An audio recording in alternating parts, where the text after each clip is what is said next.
이 시간 봉독할 하나님의 말씀 히브리서 13장 15절에서 마지막 절까지를 읽도록 하겠습니다. 신약성경 히브리서 13장 15절로 마지막 절까지를 읽도록 하겠습니다.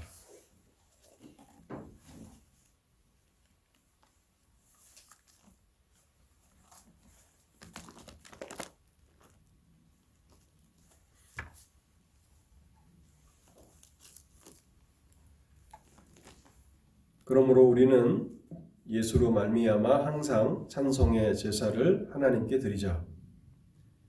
이는 그 이름을 증언하는 입술의 열매니라. 오직 선을 행함과 서로 나누어 주기를 잊지 말라. 하나님은 이 같은 제사를 기뻐하시느니라. 너희를 인도하는 자들에게 순종하고 복종하라. 그들은 너희 영혼을 위하여 경성하기를 자기들이 청산할 자인 것 같이 하느니라. 그들로 하여금 즐거움으로 이것을 하게 하고 근심으로 하게 하지 말라. 그렇지 않으면 너희에게 유익이 없느니라. 우리를 위하여 기도하라. 우리가 모든 일에 선하게 행하게 하므로 우리에게 선한 양심이 있는 줄을 확신하노니 내가 더 속히 너희에게 돌아가기 위하여 너희가 기도하기를 더욱 원하노라. 양들의 큰 목자이신 우리 주 예수를 영원한 언약의 피로 죽은 자 가운데서 이끌어내신 평강의 하나님이 모든 선한 일에 너희를 온전하게 하사 자기 뜻을 행하게 하시고 그 앞에 즐거운 것을 예수 그리스도로 말미암아 우리 가운데서 이루시기를 원하노라. 영광이 그에게 세세 무궁토록 있을지어다. 아멘. 형제들아, 내가 너희를 권하노니 권면의 말을 용납하라. 내가 간단히 너에게 썼느니라. 우리 형제 디모데가 노인 것을 너희가 알라. 그가 속히 오면 내가 그와 함께 가서 너희를 보리라. 너희를 인도하는 자들과 및 모든 성도들에게 문안하라. 이달리아에서 온 자들도 너희에게 문안하느니라.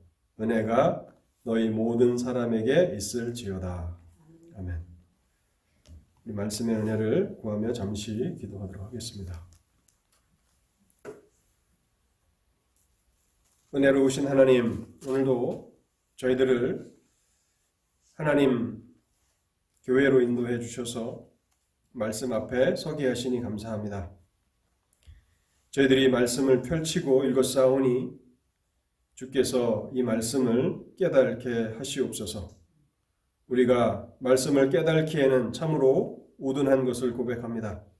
성령께서 우리의 마음을 감동하시고 우리의 마음을 열어주시고 우리의 생각에 빛을 비추어 주실 때에 하나님의 진리가 온전히 우리의 영혼을 사로잡는 역사가 있게 하셔서 하나님의 뜻을 행하는 데 있어서 온전한 사람들이 되게 하시고 우리의 삶을 통해서 온전한 영광을 하나님께 돌리도록 우리를 붙들어 주시옵소서. 심히 부족한 자가 단에 서서 주님의 말씀을 증거하고자 합니다. 주께서 생각과 입술을 주장하여 주시고 하나님의 진리만을 증거할 수 있도록 역사하여 주옵소서. 또 말씀을 듣는 성도들 하나님의 진리에 마음이 온전히 향하게 하시고 모든 의지가 하나님의 말씀을 깨닫기 위해서 하나님을 바라며 그렇게 믿음으로 말씀들을 수납할 때에 하나님의 진리가 마음에 새겨지게 하옵소서. 이 시간을 주의 성령께 온전히 의탁하올 때에 이 모든 말씀 우리 주 예수 그리스도의 이름으로 기도하옵나이다. 아멘. 오늘 우리는 이제 히브리서 13장 15절에서 21절까지를 마지막으로 생각해 보게 될 텐데요. 이 부분은 히브리서 13장의 결론 부분입니다. 그리고 22절에서부터 25절까지는 일종의 추신이라고 하는 성격을 가지고 있는데 편지 마지막에 간략하게 한두 마디를 덧붙이는 그 추신이고 축도입니다. 우리는 지난 시간에 13장 1절에서 14절을 살펴보면서 히브리서 13장이 히브리서의 결론이라는 사실을 생각해 보았습니다. 그런데 오늘 우리가 다루려고 하는 15절에서 21절은 결론 가운데서도 결론, 그래서 최종 결론에 해당하는 그러한 부분입니다. 우리는 지난 시간에 세 가지 진리를 생각했는데요. 히브리서를 1장부터 생각해 오면서 13장 결론에서 형제 사랑하기를 계속하라.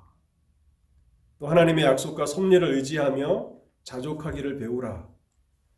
영문 밖으로 쫓겨나셔서 고난을 당하신 예수 그리스도를 본받으라 라고 하는 히브리서의 결론을 생각해 보았는데, 오늘은 이제 마지막 결론 중에서도 결론, 한 절로 압축한다면 그 결론은 21절이 될 것입니다. 그래서 히브리서 13장 21절은 마지막 최종적인 결론인데, 이 히브리서의 저자, 아마도 사도 바울이라고 생각이 되는 이 저자가 기도의 형식으로 21절에서 이것을 압축하고 있습니다. 우리는 이 히브리서가 가지고 있는 이 구조를 생각해 보면서요, 영감을 받은 하나님의 저자가 얼마나 간절한 마음으로 서신의 수신자들을 생각하면서 글을 쓰고 있는지를 배우게 됩니다. 그리스도 안에서 성도들 한 사람 한 사람을 너무나 사랑하기 때문에 당부하고 또 당부하면서 결론이 굉장히 길어졌습니다. 10장 마지막에서 간단한 결론을 내렸는데 11장, 12장, 13장까지 결론이 길어진 것을 보는데, 재미있는 것은 오늘 이 추신에 해당하는 이 부분에 보면요, 22절에 형제들아 내가 너희를 권하노니 권면의 말을 용납하라. 내가 간단히 너희에게 썼느니라. 간단히 너희에게 썼다라고 하는 이 말을 보면서 사도는 더 많은 것을 쓰고 싶었지만 수신자들이 그것을 너무나 길다고 생각할까 봐 압축하고 압축했는데, 오늘 우리가 대하고 있는 이 히브리서의 이 구조를 가지게 된 것입니다. 우리는 이 결론 부분을 생각해 보면서 참 결론이 너무 많다, 결론이 길다라고 그렇게 생각했을지 모릅니다. 그런데 영감을 받아서 히브리서를 쓰고 있는 이 저자는 아마도 사도 바울일 텐데, 바울은 간단히 핵심적인 요약만을 쓴다라고 말하면서 성도들에게 당부하는 것입니다.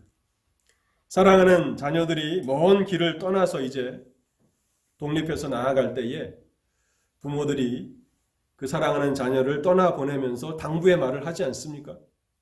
그런데 그것을 듣는 자녀들은 너무 길다라고 생각하겠지만 부모들은 이 아이가 너무 길면 듣지 않을 것 같으니까 최대한 짧게 정말 중요한 것만 간추려서 말해야지 하면서 당부를 하지만 그 당부는 한두 마디로 끝나지는 못할 것입니다. 그 간절한 마음이 그렇게 담겨져 있을 텐데, 우리는 히브리서 13장을 보면서 그리스도 안에 있는 성도들을 사랑하는 이 서신의 저자의 그 사랑의 마음을 배워야 할 것이고, 그렇기 때문에 우리는 이 결론 부분만큼이라도 우리의 마음에 새겨지도록 그렇게 힘쓰면서 오늘 말씀을 잘 새겨 들어야 할 것입니다.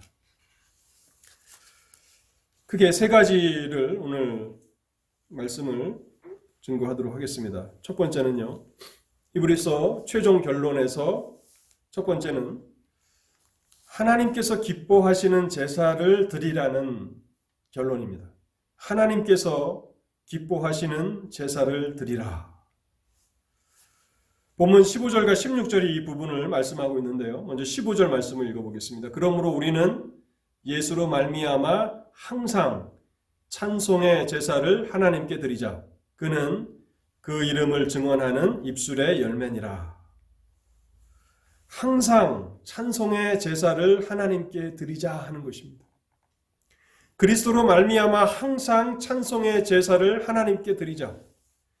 그리스도 안에 있는 성도들에게는 더 이상 자신들의 죄를 위한 속죄 제사는 필요가 없습니다. 왜냐하면 예수 그리스도께서 영단번에 영원한 속죄의 제사를 완성하셨기 때문입니다. 그런데 그리스도 안에 있는 성도들에게는 하나님 앞에 드려야 하는 영적인 제사가 있는데 그 영적인 제사는 바로 찬송의 제사라는 사실입니다. 그리스도 안에서 항상 하나님께 찬송의 제사를 드리라.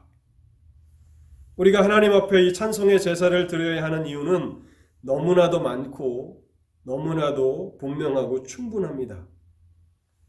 히브리서가 우리에게 여러 장을 할애해서 증거해 준 것처럼 우리 죄를 위한 속죄의 제사를 하나님께서 하나님의 아들을 이 땅에 보내셔서 그리스도 안에서 완성하셨기 때문에 우리는 히브리서의 이 내용들을 살펴본 사람들로서 항상 그리스도 안에서 하나님 앞에 찬송의 제사를 드려야 한다는 사실입니다.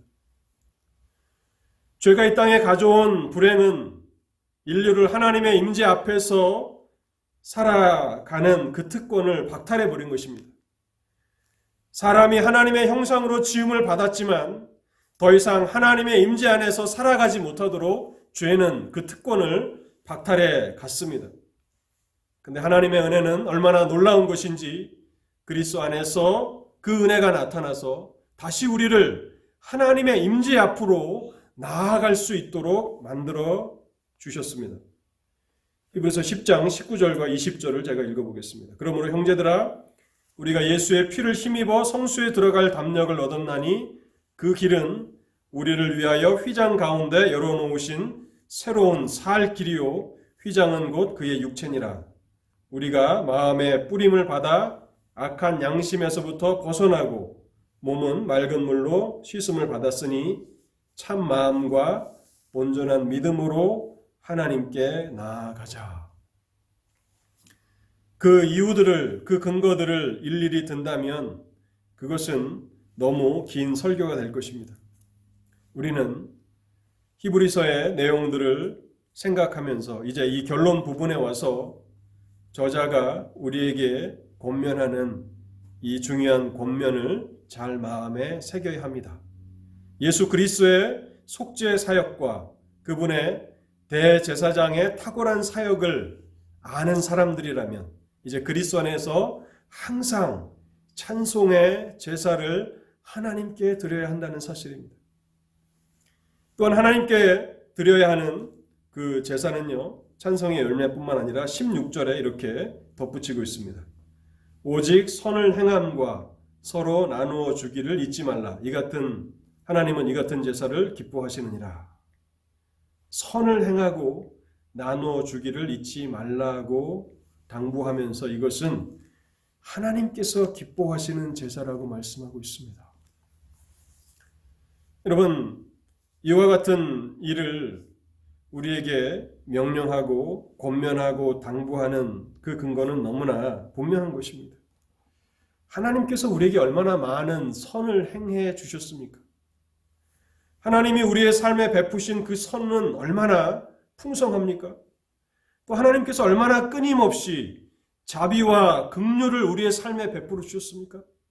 하나님으로부터 이와 같은 선을, 베품을 경험하였고 또 자비와 인자와 사랑과 또 돌보심을 그렇게 받은 사람들로서 이제 우리는 선을 행하고 또 나누어 주기를 잊지 말라고 말씀하고 있는 것입니다. 그런데 이것을 단순히 권면의 차원에서 그렇게 말하고 끝마치지 않기 위해서 히브리서는 제사라는 말을 사용하고 있습니다. 하나님 앞에 찬송의 제사를 드리자. 이 같은 제사는 하나님이 기뻐하시느니라. 제사라는 말을 사용하고 있다는 것입니다. 구약의 성도들은 자신의 속죄와 감사를 위해서 속죄제와 감사의 제사를 반드시 드려야 했습니다. 그것은 너무나 당연한 의무였죠. 죄를 지을 때마다 하나님 앞에 속죄의 제사를 드려야 했고 감사하는 일이 있으면 감사제를 드려야 했습니다. 그것은 너무나 당연한 그들의 의무였는데 히브리서는 마지막에서 이 서신의 수신자들인 우리들에게 하나님을 찬송하는 이 의무가 또 선행과 자비를 베푸는 이 일이 우리의 너무나 당연한 의무가 되어야 한다는 사실을 강조하기 위해서 제사라는 말을 쓰고 있다는 사실입니다.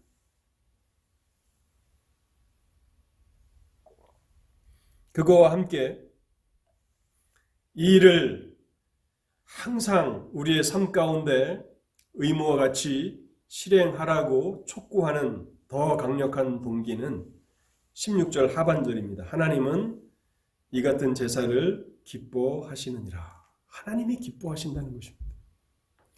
하나님이 이 일을 기뻐하신다고 말씀하고 있는 것입니다.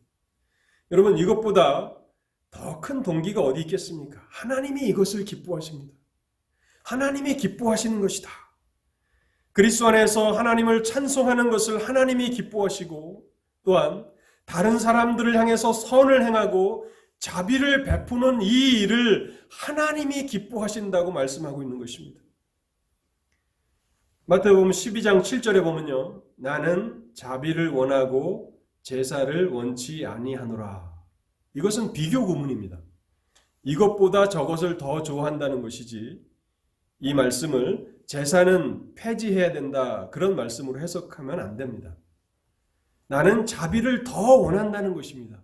제사보다도 자비를 더 원한다. 여기 자비는 무엇입니까? 오늘 우리가 히브리서 13장에서 배우는 선을 행하는 것이고 나눠주기를 잊지 않는 것입니다. 호세아 6장 6절에는 이렇게 말합니다. 나는 인애를 원하고 제사를 원치 아니하며. 또 이사야 58장에서는 하나님이 기뻐하시는 금식에 대해서 말하면서 이렇게 설명합니다. 나의 기뻐하는 금식은 흉악의 결박을 풀어주며 멍에의 줄을 끌어주며 압제당하는 자를 자유케 하며 모든 멍에를 끊는 것이 아니겠느냐? 또 줄인 자에게 내 식물을 나눠주며 유리하는 빈민을 내 집에 들이며 벗은 자를 보면 입히며. 하나님께서 연락하시는 그 금식은 단순히 음식을 거부하고 간절함으로 하나님 앞에 나아가는 그 기도에 힘쓸 뿐만 아니라 그것과 함께 자비를 베푸는 그 일이 선행되는 그 금식. 우리가 기도하고 하나님 앞에 금식하지만 다른 사람들을 향해서는 선행을 베풀지 않고 인자를 베풀지 않는다면 그 금식은 하나님이 결코 기뻐하지 않으신다라고 말씀하고 있는 것입니다. 히브리서 13장은 이제 최종적으로 최종 결론을 우리에게 제시하면서 하나님이 기뻐하시는 제사를 드리라고 말씀합니다. 항상 하나님을 찬송하고 선을 행하며 자비를 베풀라. 하나님께서 그리스도 안에서 우리에게 어떠한 선을 베푸셨는지, 어떠한 자비를 베풀어 주셨는지 다른 사람에게 선을 베푸는 그 일을 통해서 하나님을 증거하라는 그런 말씀일 것입니다. 또 두 번째로요. 이 최종 결론의 두 번째는 교회 지도자들과 인도자들에 대한 의무를 다하라는 것입니다. 교회의 지도자와 또 인도자들로 세움을 받은 사람들에게 의무를 다하라. 히브리서 13장 7절에서는 한때 하나님의 교회를 섬기다가 지금은 하나님의 부름을 받은 교회 지도자들의 의무를 생각해 보았습니다. 그들의 가르침과 그들의 믿음을 본받으라 하고 지난 시간 우리가 그리스도를 본받아야 한다는 그 주제 아래에서 생각해 보지 않았습니까? 본문 17절에서 19절에는 현재 하나님 앞에서 이 사역을 감당하고 있는 교회의 지도자들을 향한 성도들의 의무가 무엇인지를 우리에게 밝히고 있습니다. 17절을 제가 다시 한번 읽어보겠습니다. 너희를 인도하는 자들에게 순종하고 복종하라. 그들은 너희 영혼을 위하여 경성하기를 자신들이 청산할 자인 것 같이 하느니라. 그들로 하여금 즐거움으로 이것을 하게 하고 근심으로 하게 하지 말라. 그렇지 않으면 너희에게 유익이 없느니라. 여기 교회의 직분자들, 인도자들, 또 사역자들을 청산할 자들이라고 설명하고 있습니다. 이 말씀은 직분을 맡은 사람들에게는 대단히 무거운 그런 말씀인데요. 하나님으로부터 어떠한 일을 위임받은 사람들이고 장차 이 일에 대해서 하나님 앞에 청산해야 할 의무가 있는 사람들이라는 것입니다. 책임이 있는 사람이라는 것입니다. 마지막 날 하나님의 심판대 앞에서 자신의 청지기직에 대한, 청지기 사역에 대한 결산 보고를 해야 하는 사람들이다. 그래서 그들은 이 일을 감당하는데 경성하며 이 일을 감당하는 사람들이라고 말씀하고 있는 것입니다. 자신의 사역에 대해서 설명해야 하는, 그것이 실패했다면 왜 실패했는지에 대해서 설명해야 되고 일일이 그것을 다 보고해야 되는 그런 사람들이라고 말씀하고 있습니다. 마태복음 25장 14절과 15절, 19절에 이런 말씀이 있습니다. 또 어떤 사람이 타국에 갈새 그 종들을 불러 자기 소유를 맡김과 같으니 각각 그 재능대로 한 사람에게는 금 5달란트를, 한 사람에게는 금 2달란트를, 한 사람에게는 1달란트를 주고 떠났더니 오랜 후에 그 종들의 주인이 돌아와 그들과 결산할세. 결산한다는 것입니다. 하나님은 교회 직분자들에게 그 맡겨진 직분을 어떻게 감당했는지 결산하라고, 청산하라고 요구하실 것입니다. 그래서 성도들은 교회 지도자들, 인도자들에 대한 의무를 다해야 합니다. 만일 사역자들이 이 일에 실패하게 된다면 이것은 사역자들의 실패일 뿐만 아니라 성도들 모두의 실패가 되는 것이고, 하나님께서 성도의 영적인 유익을 위해서 교회를 허락하셨는데 교회를 통해서 전혀 유익을 얻지 못하는 비참한 일이 일어나게 되는 것입니다. 히브리서 13장 17절 하반절을 보겠습니다. 그렇지 않으면 너희에게 유익이 없느니라. 이 모든 영적인 손실은 바로 성도들의 몫이 될 것이라고 말합니다. 에베소서 4장 11절과 12절에 보면 교회 직분자들을, 여러 종류의 직분자들을 세우셨는데 그것은 성도들을 온전케 하며 교회를 세우기 위함이라고 말씀하고 있습니다. 그래서 하나님 앞에 우리 자신은 우리 자신에 대해서 책임을 져야 하는 사람인데 직분자들은 거기에 더하여서 하나님께서 위임하신 그 사역에 대해서도 청산해야 할 사람들이라고 오늘 본문은 강조하고 있는 것입니다. 그래서 히브리서는 결론 중에 결론, 최종 결론을 말하면서 하나님이 기뻐하시는 제사를 드리라고 말씀하고 있고, 두 번째는요, 사역자들의, 인도자들에 대한 그 의무를 다하라고 두 가지 의무를 주는데요. 첫 번째는요, 첫 번째 의무는 교회의 지도자들에게 순종하라는 것입니다. 17절 상반절입니다. 너희를 인도하는 자들에게 순종하고 복종하라. 이것은 성도들의 당연한 의무라는 사실입니다. 너희를 인도하는 자들에게 순종하고 복종하라. 이것은 하나님께서 히브리서를 통해서 밝히시는 명백한 의무입니다. 성도들이 반드시 따라야 하는 의무입니다. 너희를 인도하는 자들에게 순종하고 복종하라. 이것은 교회 지도자들에게 절대적이고 무조건적인 순종을 하라는 그러한 명령은 아닙니다. 그들의 명령이 하나님의 말씀인 성경에 의거해서 하나님의 마음과 뜻에 일치한다면 성도들은 주저하지 말고 복종해야 한다는 사실입니다.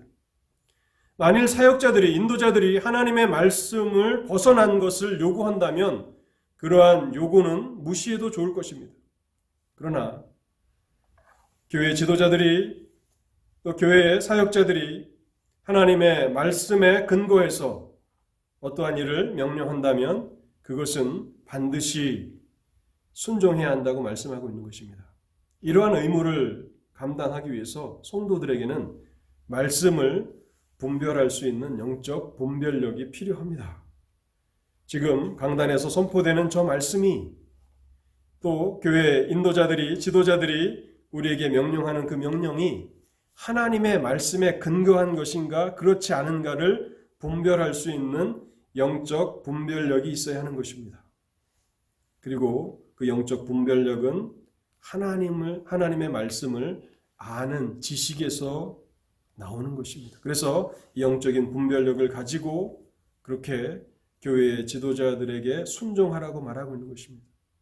이 일을 기쁨으로 감당하게 한다면 그것이 성도들의 의무인데 그렇게 된다면 그 유익은 다름 아닌 성도들에게로 돌아갈 것이라고 말씀하시는 것입니다.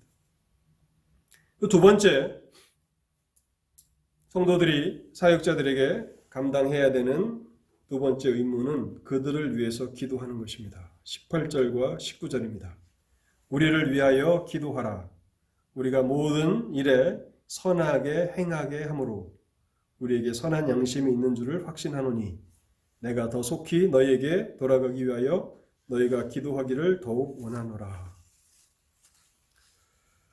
성도들이 사역자들을 위해서 기도하는 것은 그들에게 하나님께서 부과하신 영적인 의무입니다. 한 교회를 섬긴다라고 하는 것은 사역자들 또 인도자들 하나님께서 직분을 맡기신 그들을 위해서 기도해야 하는 의무가 있는 것입니다. 그리고 성도들이 사역자들을 위해서 기도하면 기도할수록 그들을 통해서 더 많은 유익을 누리게 될 것입니다. 이 기도의 의무가 기초하고 있는 두 가지 분명한 사실이 있습니다. 왜 성도들에게 사역자들을 위해서 교회 지도자들을 위해서 기도하라고 하는가? 거기에는 두 가지 분명한 진리가 있는데요. 첫 번째는요. 사역자들에게 교회 인도자들에게 필요한 모든 능력은 하나님께로부터 공급된다는 사실입니다. 그리고 하나님께로부터 오는 이 능력이 없다면 어떤 사람도 그 사역을 성공적으로 수행할 수 없다는 그 사실에서 성도들에게 인도자들을 위해서 사역자들을 위해서 기도하라. 그것은 성도의 마땅한 의무라고 말씀하고 있는 것입니다.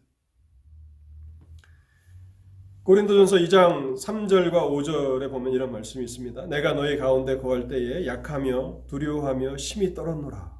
내 말과 내 전도함이 지혜에 권하는 말로 하지 아니하고 다만 성령의 나타남과 능력으로 하여 너희 믿음이 사람의 지혜에 있지 아니하고 다만 하나님의 능력에 있게 하려 하였노라. 바울은 두려워할 수밖에 없었던 것입니다.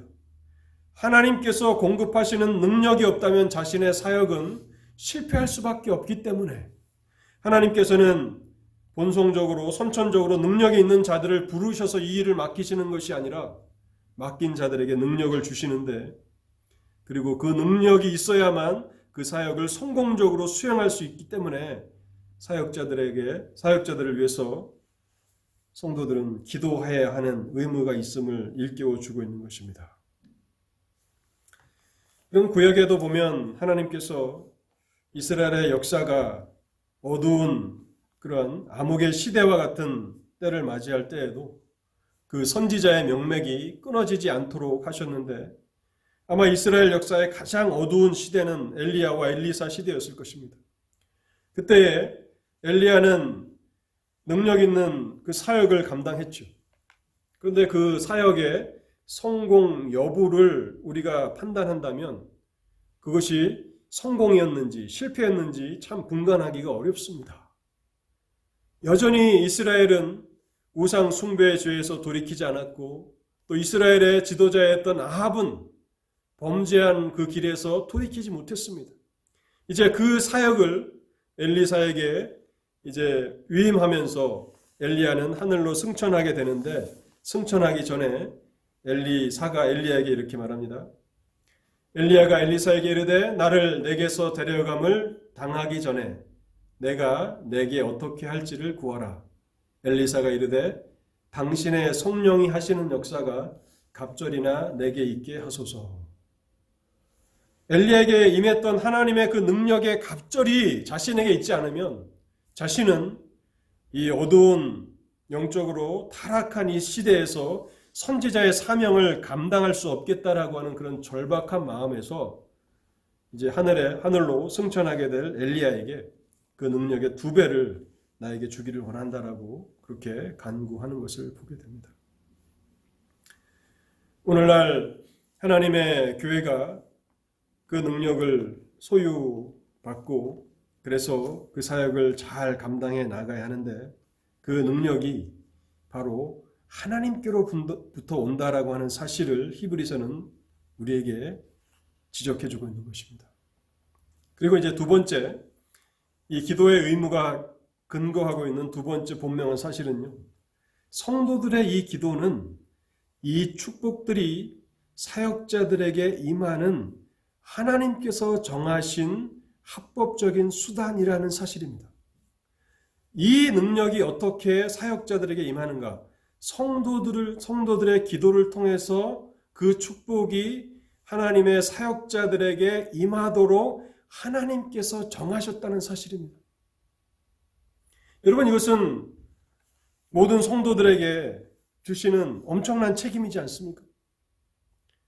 하나님께서 이러한 축복을 자신이 섬기는 교회 사역자들에게 주시기를 성도들이 합심해서 기도한다면 하나님께서는 이러한 축복들을 허락하신다는 사실입니다. 여러분, 이 사실에 대해서 누구보다도 분명하게 깨달았던 사람이 바로 사도 바울입니다. 사도 바울은 여러 그 교회에게 사역을 하면서 요청하는 한 가지는 자신을 위해서 기도하라는 그런 요청이었습니다. 제가 고린도 교회를 향해서 또 에베소 교회를 향해서 골로새 교회를 향해서 데살로니가 교회를 향해서 한 바울의 말씀을 읽겠습니다. 먼저 고린도 후서 1장 11절입니다. 너희도 우리를 위하여 간구함으로 도우라. 이는 우리가 많은 사람의 기도로 얻은 은사로 말미암아 많은 사람이 우리를 위하여 감사하게 하려 함이라. 에베소 교회를 향해서 6장 19절에 이렇게 말합니다. 또 나를 위하여 구할 것은 내게 말씀을 주사 나로 입을 열어 복음의 비밀을 담대히 알리게 하옵소서 할 것이니. 골로새 교회를 향해서 4장 3절에 이렇게 말합니다. 또한 우리를 위하여 기도하되 하나님이 전도의 문을 우리에게 열어주사 그리스도의 비밀을 말하게 하시기를 구하라. 데살로니가 교회를 향해서 데살로니가 후서 3장 1절에 이렇게 말합니다. 끝으로 형제들아 너희는 우리를 위하여 기도하기를 주의 말씀이 너희 가운데서와 같이 퍼져나가 영광스럽게 되고 또한 우리를 부당하고 악한 사람들에게서 건지옵소서 하라. 성도들에게는 하나님 앞에서 감당해야 되는 의무가 있습니다. 그것은요, 사역자들이 하나님의 마음과 뜻에 근거해서 하는 모든 명령들은 반드시 순종해야 한다는 사실이고요. 또한 하나님께서 세우신 인도자들에게 능력을 주시기를 위해서 기도해야 하는 의무가 있음을 기억하라고 히브리서는 우리에게 말씀하고 있습니다. 이제 마지막으로요, 결론 중의 결론, 또 이 결론을 압축한 이제 이 서신의 그 저자가 히브리 성도들을 위해서 기도하는 20절과 21절 말씀을 마지막으로 생각해 보겠습니다. 히브리서 13장의 결론이 뭐냐, 히브리서 전체의 결론이 뭐냐 얘기한다면 21절과 22절입니다. 그 중에서도 22절, 21절 말씀입니다. 양들의 큰 목자이신 우리 주 예수를 영원한 피로 죽은 자 가운데서 이끌어내신 평강의 하나님이 모든 선한 일에 너희를 온전하게 하사 자기 뜻을 행하게 하시고 그 앞에 즐거운 것을 예수 그리스도로 말미암아 우리 가운데서 이루시기를 원하노라. 영광이 그에게 세세 무궁토록 있을지어다. 아멘. 히브리서를 기록한 이 사도는 사역자로서 히브리서의 수신자들인 성도들에게 자신을 위해서 기도하라고 그 성도들의 의무를 일깨워 주었을 뿐만 아니라 이제 사역자로서 자신이 서신의 수신자들인 성도들을 위해서 하나님 앞에 간구하며 이 서신을 마치고 있습니다. 이것을 두 가지로 요약하면요, 하나님의 뜻을 행하는 일에 온전케 되기를 위한 기도입니다. 이 서신을 받는 히브리 성도들이 하나님의 뜻을 행하는 일에 온전케 되기를 원한다라고 기도하고 있는 것입니다. 모든 선한 일에 너희를 온전케 하사 자기 뜻을 행하게 하시고. 여러분, 우리는 모두 본성상 하나님의 뜻을 순종하는데 또 하나님의 뜻을 행하는 데 있어서 부적합한 그러한 사람들입니다. 우리는 하나님의 뜻을 알지도 못하고 또 원하지도 않고 그 뜻대로 살아가기를 기뻐하지도 않습니다. 그리고 사람이 거듭난 이후에도 여전히 하나님의 뜻을 행하는 데 있어서는 게으르고 활력이 없습니다.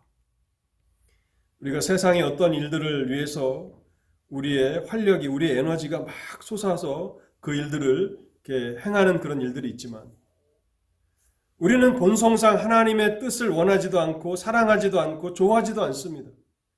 성령 안에서 우리가 거듭난 이후에도 여전히 하나님의 뜻에 대해서 들었을지라도 여전히 우리는 머뭇거리고 꾸물거리고 또 열정이 없습니다. 그런데 사도는 지금 마지막으로 히브리서의 수신자들을 위해서 기도할 때에 하나님께서 우리를 하나님의 뜻을 행하는데 온전하게 만들어 주시기를 기도하고 있는 것입니다. 하나님이 우리를 온전케 하실 수 있다는 것입니다. 하나님이 우리를 합당하게 적합하게 만드실 수 있다는 것입니다. 어떤 일에 적합하게 만드십니까? 하나님의 뜻을 행하는데 우리가 온전한 사람들로 하나님이 만드실 수 있다는 것입니다. 여러분, 그 대표적인 그 예가 구약의 학개서에 기록되어 있는데요. 이 학개서는 이제 바벨론 70년의 그 포로 기간이 끝나고 이제 포로에서 돌아온 이스라엘 백성들이 하나님의 성전을 건축하는 그 이야기를 기록하는 서신인데요. 거기 보면 1장 2절에 그때의 이 백성들이 이렇게 말합니다. 만군의 여호와 이같이 말하여 이르노라. 이 백성이 말하기를 여호와의 전을 건축할 시기가 이르지 아니하였다 하느니라. 하나님이 그 일을 명하셔서 이방의 왕의 마음을 움직이셔서 이스라엘의 포로들을 다시 본국으로 돌려보내셨는데 본국에 와서 거하는 이스라엘 백성들의 입에서 나오는 말은 아직 하나님의 전을 건축할 때가 아니다. 아직 시기가 이르다라고 그렇게 말하는 것이었습니다. 그때 하나님께서 행하신 일이 무엇입니까? 학개서 1장 14절에 보면요.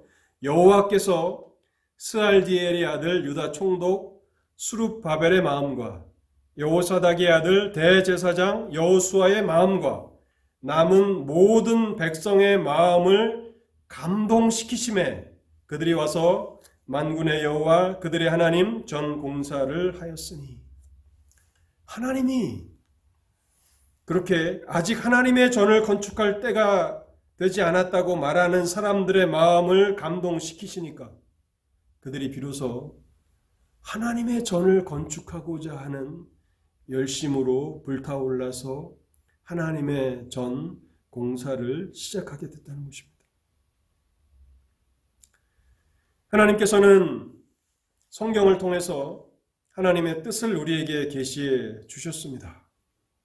그리고 성령께서는 그 뜻이 잘 깨달아지도록 우리의 마음에 조명하는 은혜를 베푸십니다.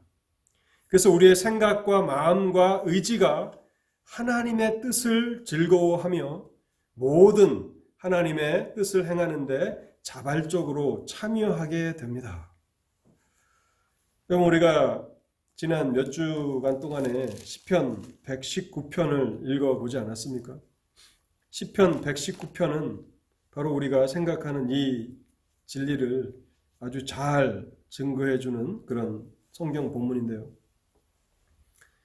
시편 119편 130절에 보면 이런 말씀이 있습니다. 주의 말씀을 열면 빛이 비치어 우둔한 사람들을 깨닫게 하나이다. 성령께서 행하시는 일입니다. 성령께서 우리의 마음을 깨닫게 하신다는 것입니다. 말씀을 열면 빛이 비친다는 것이죠. 우리 마음에 빛이 비쳐 우둔한 사람들조차도 그 말씀을 깨닫게 한다고 성령의 조명하시는 역사를 우리에게 말씀하고 있고요. 이러한 성령의 조명하신 역사 가운데서 우리가 하나님의 말씀들을 배우게 된다면 어떠한 일들이 있습니까? 우리의 생각과 우리의 마음과 우리의 의지가 하나님의 뜻에 일치하게 되는 그러한 일이 일어납니다. 그래서 하나님의 뜻이 우리의 기쁨이 되는 것입니다. 오늘 히브리서 13장 21절에 보면요. 모든 선한 일에 너희를 온전하게 하사 자기 뜻을 행하게 하시고 그 앞에 즐거운 것을, 여기 그 앞에 즐거운 것이라는 것은 하나님 앞에 즐거운 것인데요. 그 즐거운 것을 예수 그리스도로 말미암아 우리 가운데 이루시기를 원하노라. 여기 그 앞에 즐거운 것이 하나님 앞에 즐거운 것인데, 이 즐거운 것이라는 말은 하나님의 계명을 말하는 것입니다. 하나님은 의를 사랑하시고 거룩을 사랑하시고 인자와 긍휼과 사랑을 좋아하시지 않습니까? 그 모든 계명들, 그 하나님께서 즐거워하시는 그것이 예수 그리스도 안에서 우리 안에 이루어지기를 원하노라. 그래서 우리는 하나님의 뜻을 우리의 뜻과 우리의 마음과 우리의 의지와 일치시키는 그런 일들을 경험하게 되는데, 그때에는 하나님의 모든 명령이 우리에게는 기쁨이 되는 것입니다. 우리가 세상을 살아가면서 즐거워하는 일이 있지 않습니까? 회사 생활을 우리가 조금 힘들어하고 또 많은 사람들이 회사 생활을 하면서 스트레스를 받는 것은 내가 원하는 일이 아니라 남이 시키는 일을 하니까 그 모든 일들이 우리에게는 무거운 짐이 되는 것이고 또 그 직장 생활하는 것이 스트레스가 되는 것이죠. 내가 원하는 일만 한다, 내가 좋아하는 일들만 한다 그러면 그것은 얼마나 행복한 삶이겠습니까? 하나님께서 하나님의 법이 우리의 생각에, 우리의 마음에, 우리의 의지에 일치하고 부합되게 만드실 수 있다고 말하고 있는 것입니다. 시편 119편 50절을 제가 읽어보겠습니다. 이 말씀은 나의 고난 중에 위로라. 주의 말씀이 나를 살리셨기 때문이니이다. 고난 중에 위로라. 하나님의 말씀이 우리에게 위로라고 말씀하고 있습니다. 92절도 읽어보겠습니다. 주의 법이 나의 즐거움이 되지 아니하였더라면 내가 내 고난 중에 멸망하였으리이다. 하나님의 법이, 하나님의 명령이 나의 즐거움이 되었다고 말하고 있습니다. 또는 우리가 오늘 읽은 그 말씀들 가운데서는요, 162절에 보면 사람이 많은 탈취물을 얻은 것처럼 나는 주의 말씀을 즐거워하나이다. 많은 탈취물을 얻고 기뻐하는 것처럼 주님의 말씀이 나의 즐거움이 되었다고 말하고 있는 것입니다. 요한복음 4장 34절에서 예수님께서 이렇게 말씀하셨죠. 예수께서 이르시되 나의 양식은 나를 보내신 이의 뜻을 행하며 그의 일을 온전히 이루는 이것이니라. 주님은 하나님의 뜻을 이루시는 것을 기뻐하셨고 그 무엇보다도 더 원하셨다는 것입니다. 일정한 양식을 원하는 것보다도 하나님의 뜻이 이루어지기를 더 원하셨다는 것이죠. 지금 히브리서는 우리를 온전하게 하사 하나님의 뜻을 행하게 하시고, 그래서 하나님께서 즐거워하시는 그것이 우리 안에도 이루어지게 하기를 원하나이다라고 기도하고 있는 것입니다. 그리고 이제 그 결과가 무엇입니까? 영광이 그에게 세세 무궁토록 있을지어다. 우리가 하나님의 은혜의 역사로 하나님의 뜻을 행하는 데 있어서 온전한 사람이 되어서 그렇게 선을 행하는 사람들이 될 때에 우리는 그것이 하나님의 은혜로 말미암았다는 사실을 알기 때문에 이제 모든 영광을 하나님께 돌리는 것입니다. 이것은 마치 어느 경기에서 1등을 한 사람이 시상식에 올라가서 이렇게 코멘트를 하지 않습니까? 아니면 어떤 상을 받는 사람이 어떤 대회에 나가서 상을 받는 사람이 그 수상 소감을 얘기하지 않습니까? 그거 마찬가지인 거예요. 하나님께서 우리를 능력 가운데서 온전한 사람들로 만드실 때, 죄를 행하며 죄를 먹고 마시며 살았던 우리를 이제는 하나님의 뜻을 행하는데 온전한 사람으로 만들어 주실 때에 이제 그 모든 은혜가 하나님께로부터 온 것이라는 사실을 우리가 알기 때문에 모든 영광을 하나님께 돌리는 것입니다. 근데 시상도 못했는데 상도 받지 못했는데 수상 소감이라는 것은 있을 수도 없는 거죠. 그래서 히브리서는 간절하게 수신자들을 이 히브리서를 읽는 성도들을 위해서 저자가 하나님의 성령의 영감을 받은 저자가 기도하는 것은 저들을 온전케 하옵소서. 하나님의 뜻을 행하는 데 있어서 모든 선을 행하는 데 있어서 온전케 하옵소서 하는 것입니다. 그래서 내가 이렇게 행할 수 있는 것은 바로 다 하나님의 은혜 때문입니다라고 고백하게 되는 것, 그것이 저자가 마지막으로 기도하는 것입니다. 저는 이 히브리서가 사도 바울이 썼을 것이라고 99% 이렇게 생각하는데 히브리서 자체가 저자를 밝히고 있지 않으니까 100% 확신한다고 말할 수는 없습니다. 그런데 그의 문체나 내용으로 봤을 때 바울이라고 저는 그렇게 가장 확신하는데요.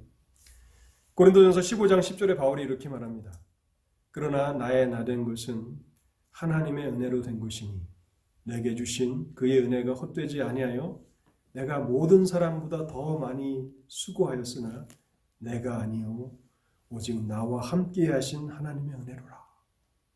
이렇게 이 서신의 수신자들도 고백하게 되기를 원한다는 것입니다. 바울은 믿음의 경주를 잘 달리지 않았습니까? 믿음의 모범이 될 만한 삶을 살지 않았습니까? 그래서 나의 나된 것은 내가 아니요 오직 나와 함께 하신 하나님의 은혜로라. 그렇게 성도들이 믿음의 경주에서 승리하고 오직 모든 영광을 하나님께 돌리도록 그렇게 기도하고 있다는 사실입니다. 결론의 말씀을 드리겠습니다. 오늘 히브리서는 많은 결론을 주고 있지만 그것의 결론을 또 생각해 봤을 때 하나님께서 기뻐하시는 제사를 드리라. 성도들에게는 교회 직분자들에게 대한 의무가 있음을 기억하고 의무를 신실히 행하라. 그리고 이제 사도의 사랑과 관심과 정성을 담아서 간절함을 담아서 마지막으로 하나님 앞에 기도하는 그 기도를 생각해 보았습니다. 온전케 되라는 것입니다. 우리는 하나님의 뜻을 행하는 데 온전한 사람이 되기를 소망해야 합니다. 그렇게 되고 이제 모든 영광을 하나님께 돌리라. 이 기도의 그 간구의 내용대로 하나님께서 우리를 온전케 하시고 우리의 삶을 통해서 하나님께만 영광을 돌리게 하시기를 바랍니다. 기도하겠습니다. 하나님 감사합니다. 오랜 시간 동안 우리가 히브리서를 생각해 보았고 오늘 이렇게 마지막 결론 부분을 생각해 보았습니다. 단순히 지식적인 차원에서만 우리가 이 학문적인 차원에서만 서신을 생각하지 않게 하시고 한 글자 한 글자를 정성과 사랑과 관심을 가지고 써내려갔을 그 저자의 마음을 헤아리며 또 그 마음이 하나님의 마음인 것을 우리가 생각하면서 하나님 이 마지막 교훈을 우리의 마음에 새기게 하옵소서. 우리는 어떠한 일에 온전한 사람인지를 돌아보게 하옵소서. 하나님의 뜻을 행하는 데 온전한 사람이 되어라. 그래야 모든 영광이 하나님께로 돌아간다라고 하는 이 간절한 기도대로 하나님 우리에게 역사하시사 우리의 마음을 감동하시사 우리를 새롭게 하시사 하나님의 뜻을 행하는데 온전케 하시고 우리의 남은 삶을 통해서 온전한 영광이 하나님께 돌아가게 하옵소서. 우리 주 예수 그리스도 이름으로 기도하옵나이다. 아멘.